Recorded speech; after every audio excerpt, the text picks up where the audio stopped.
For me, I had the feeling that it was a different kind of action movie, much more romantic, much more focused on the inside of a character being immortal. Obviously, a lot of action and optical special effects and stuff like that, but also something a little deeper about the joys and the pains of immortality.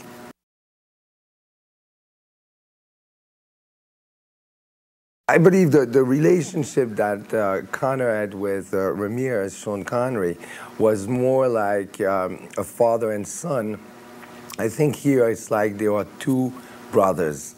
And it was attractive to be the quote mentor, to be the guy who is teaching him how to play with a sword, who is telling him what the dangers are, exactly what Sean was doing with me, but more on a buddy-buddy level instead of a father-son relationship.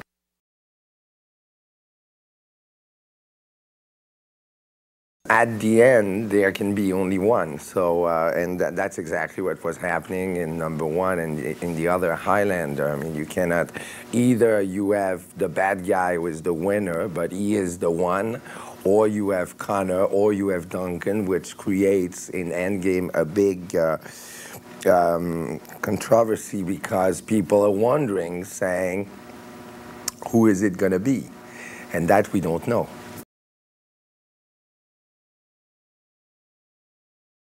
You just train on specific things. It's like when you rehearse the sword fights, you have a routine, and you have to train and train and train till this routine becomes automatic, because you have to forget about it so you can make it believable. So it's the same with martial arts. I mean, people like Adrian and a few people in Endgame are real trained martial artists. It's not my case, but I've got good teachers, and I like it. You know, I like to do sports and stuff like that. But I'm not, apart from the movies, I'm not training like that when I'm not shooting.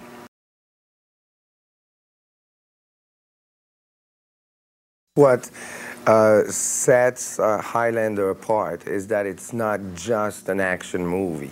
It's also, if you want to see a reflection about immortality and things like that, you can.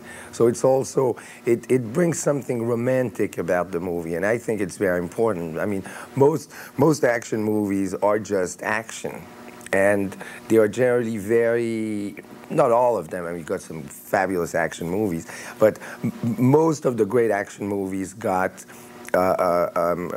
concentrate on the characters, concentrate on a feeling, and not just go over these feelings just for the benefit of the action. And I believe Highlander is one of these movies.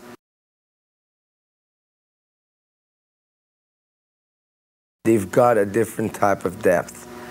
And, you know, I remember when number one opened and became gradually this cult movie, you had the action fans, but you had also a lot of women saying, yeah, but I mean, must be so difficult and so painful and so lonely to be immortal. And that's what made the difference, is that it's not only the boys crowd, it's a combination of an overall crowd who like to see Highlander.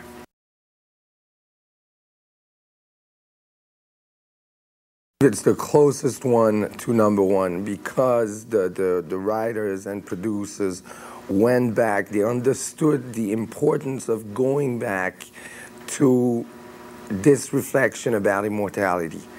This, the need of having people and immortals thinking about the pain and the joy of being an immortal, and not just doing, you know, big fights and stuff like that. We have that, it's a given. Highlander is about sword fighting, martial arts, special effects, opticals, but you also want to see the pain and the joy of the people living this immortality factor.